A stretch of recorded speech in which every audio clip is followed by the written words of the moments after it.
Berapa lama bertahan ayah pada saat itu? Bertahan sesudah keluar itu kira-kira 3 tahun kemudian dia meninggal.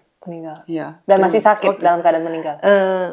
Masih ya kemudian sakit juga ya. Karena ada sesuatu yang barangkali serangan jantung atau bagaimana saya tidak kondisinya tahu. Juga kurang sehat dan kurus kurang gitu. sehat. Oh ya.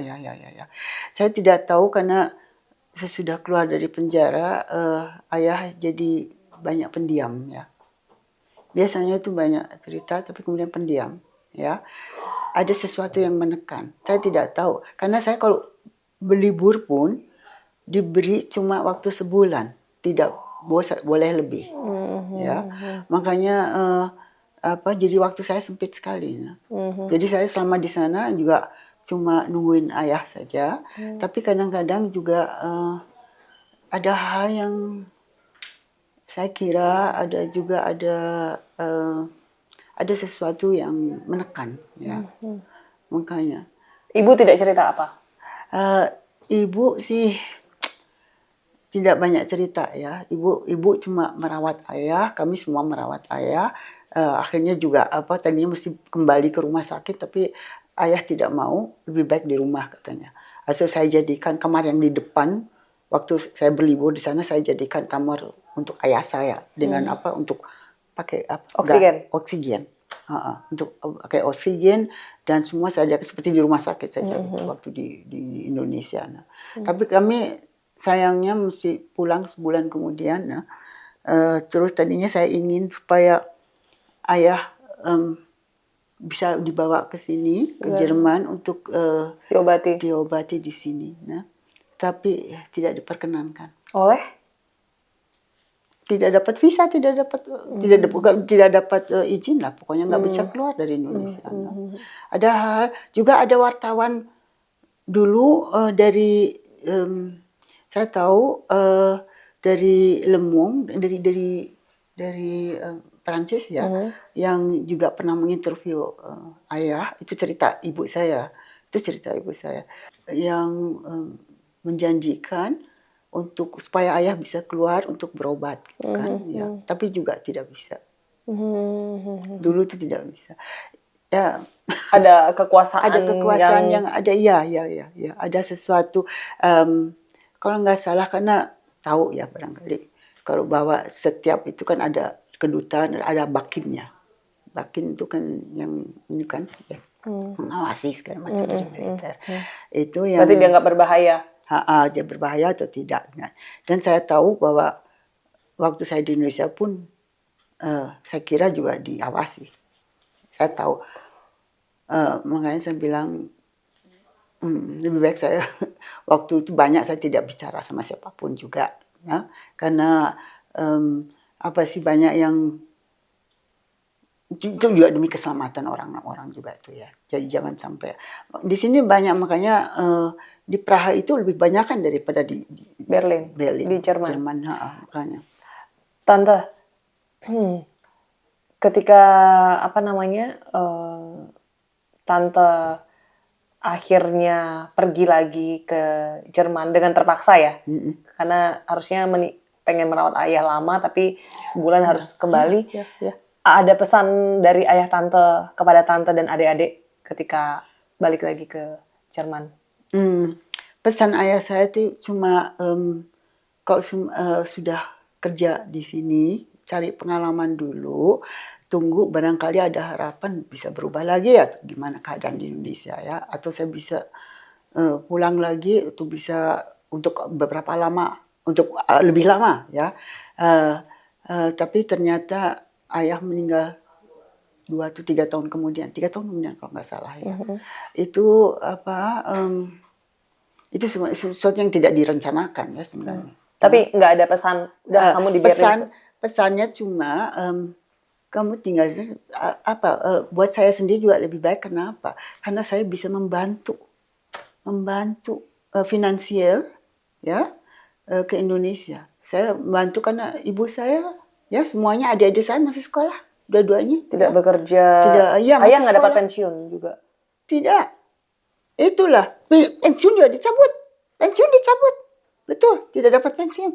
Jadi makanya ibu saya saja itu dia jadi membuat catering jadinya. Jadi ibu saya pintar masak ya, buat catering ya. Jadi hidupnya dari situ. Makanya saya bilang saya lebih baik saya kerja di sini, saya bisa mengirim uang saban bulannya ke rumah ya, membantu ibu. Untuk menyekolahkan Untuk adik-adik. menyekolahkan adik-adik ya. Adik-adik waktu itu di Indonesia ada berapa tahun? Ada dua, ada dua. Di sini saya Laksmi sama Yanto yang meninggal meninggal. Itu kami di sini sih semuanya kerja ya. Adik saya arsitek. Tapi ayah tidak ada ngomong bahwa ya kamu di Berlin aja, tidak usah pulang ke Indonesia. Ayah saya sama sekali tidak. Ayah saya cuma bilang semau kamu. Nah kalau kamu masih di sana kalau pulang oke, ya. Nggak ada pesan tidak terakhir ada. ketika sebelum meninggal? Tidak sempat barangkali. Tidak sempat. Karena mungkin mengharapkan saya akan buat balik lagi ya, pulang lagi. Karena Tapi saya nggak pulang pada saat ayah meninggal? Nggak pulang? Saat ayah itu kalau nggak salah, kok 2,5 tahun kemudian ya. Karena saya mau pulang itu kan saya di sini ada kerjaan, ada apa ya, kadang-kadang nggak bisa pulang ya, karena ada kerjaan, kan semuanya pakai termin harus selesai. Jadi kalau di Indonesia itu waktunya liburan atau gimana, saya nggak bisa pulang lah pokoknya ya. Ya, tapi saya tidak menyangka bahwa secepat itu. Saya kira semuanya sudah beres ya. Okay. Tapi tahunya ada komplikasi, ada komplikasi. Nah, komplikasinya ya saya tidak tahu juga. Dokter juga tidak tahu kenapa. Nah. Lalu hubungan tante dengan Indonesia gimana pada saat itu? Maksudnya tante tadi istilahnya dibuang dan tante merasa terbuang. Apakah sama orang-orang Indonesia lainnya juga menghindar atau tante menarik diri atau bagaimana kondisi? Saya tidak menghindari siapa-siapa. Buat saya itu setiap orang punya, kalau dia punya pikiran lain, ya itu persoalannya dia. Tapi mereka yang menghindari kita. Mereka mau sebab nanti bisa disangka yang enggak kan. Disangka. Makanya mereka yang menghindari kita. Makanya aneh sekali sama orang bisa ketemu tapi melengos gitu kan. Itu yang buat saya itu aneh gitu ya. Ada teror-teror tapi juga. tidak semua. Ada teman-teman yang juga untuk orde baru tapi masih tetap baik sama kita. Ada itu.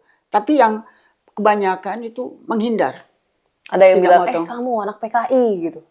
Ada ya barangkali ya enggak direct sih enggak tapi kalau lihat itu tuh melengos gitu loh ya. Makanya saya bilang itu kekanak-kanakannya. Tapi maksud saya itu saya cuma berpikir saya harus hidup terus, nah. Saya harus cari eksisten terus dan selama orang tua saya masih ada atau ibu saya dan adik saya harus bertahan terus. Nah, saya harus kerja, harus. Tahun berapa ibu meninggal, Tan?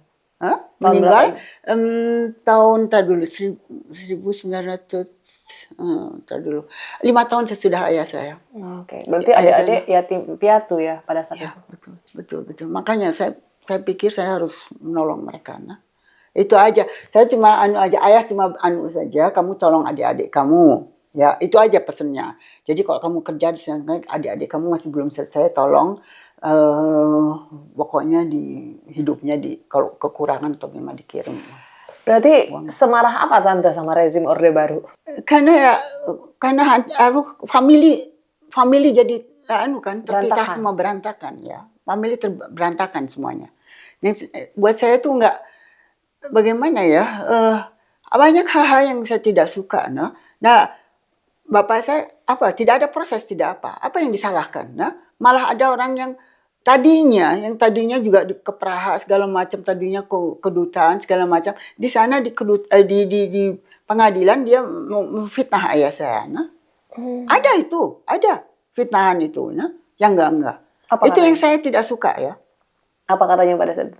Ya, saya tidak di sana, tapi ada yang bilang itu dia menjatuhkan lah pocongnya. Nggak tahu apa yang, saya nggak tahu ya detail.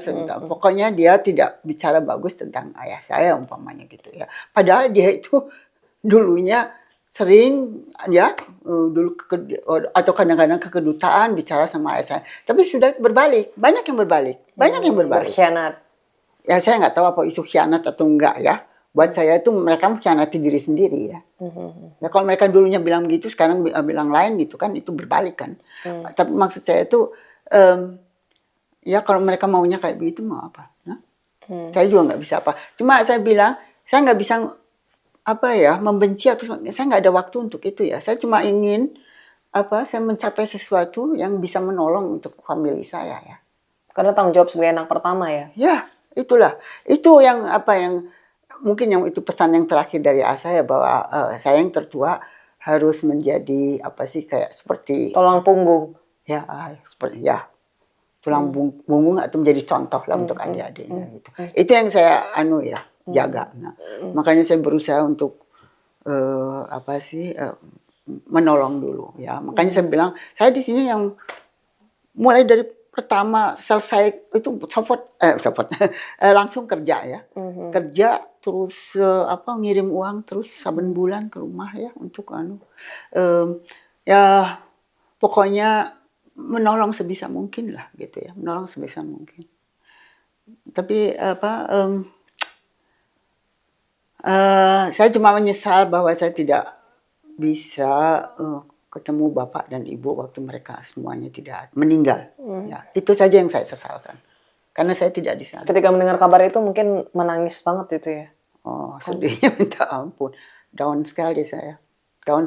Betul. Saya betul-betul di asrama sendiri, Laksmi juga sendiri di asrama ya waktu itu. Cuma aja lah ya saya harus itu saya sampai kadang-kadang tidak bisa belajar ya, tidak bisa karena pikiran saya udah kalut udah betul-betul ya down sekali kadang-kadang ya. Udah suasananya di sana juga nggak begitu ya semuanya itu gimana ya. Itu juga sebenarnya penduduknya agak tertekan juga. Nah, ya, pada saat itu di Jerman Timur. Pada Jerman Timur masih negara diktator sosialisme ya. Itu yang namanya itu kalau negara yang ngelihat listrik dibatasin gitu ya dulu kayak gitu nggak modelnya? Listriknya sih nggak ya ada, tapi tidak ada beberapa hal. Jadi kalau terutama dalam politik tidak bisa bicara yang katakanlah umpamanya tidak bisa lihat TV yang barat ke barat itu bisa jelek gitu kan. Terus banyak diundang untuk organisasi ibu-ibu atau organisasi orang tua yang itu tapi semuanya kebanyakan dari partai. Kalau untuk student sendiri pada saat itu juga terbatas ruang geraknya. Iya, ada dua macam. Ada student yang datangnya dari negara-negara sosialis.